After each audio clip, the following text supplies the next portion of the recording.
Coming into Canada, I only had one clear picture really about what was going to happen, and that was that there was no plan.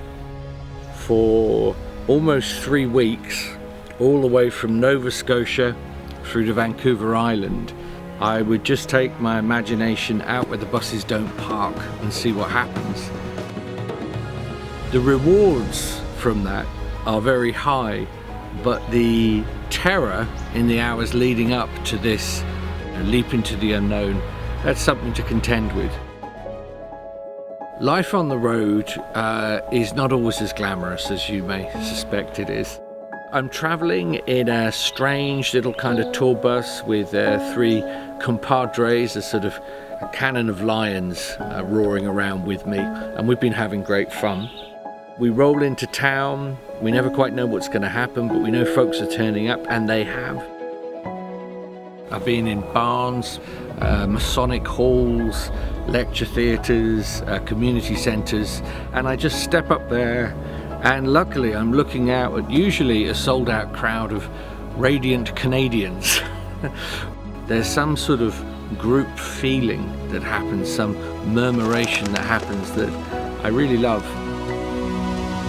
So the whole thing has been a weave of personal stories, many of which I've never told before in public, some I shouldn't be telling in public, and then somehow a myth or a folk or a fairy tale will attach itself to the wingspan and we're off. The name of the tour is Codes from the Old World, and the question is, do myths have codes in them? Well, they do, because every myth is a ritual enacted through the jaw.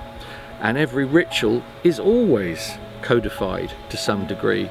And long before we had books, the way we created systems about how to live, how to breathe, how to dream, we impacted them in the storehouse of stories, hence the title of what we've been doing. We're facing so much in the wires and lights of modern living. For us to gather as we have night after night across Canada and do something that our own relatives 10 generations, 20 generations, 30 generations back would recognize, that is a sacred thing. It's exhausting, the stakes are high, rewards are great.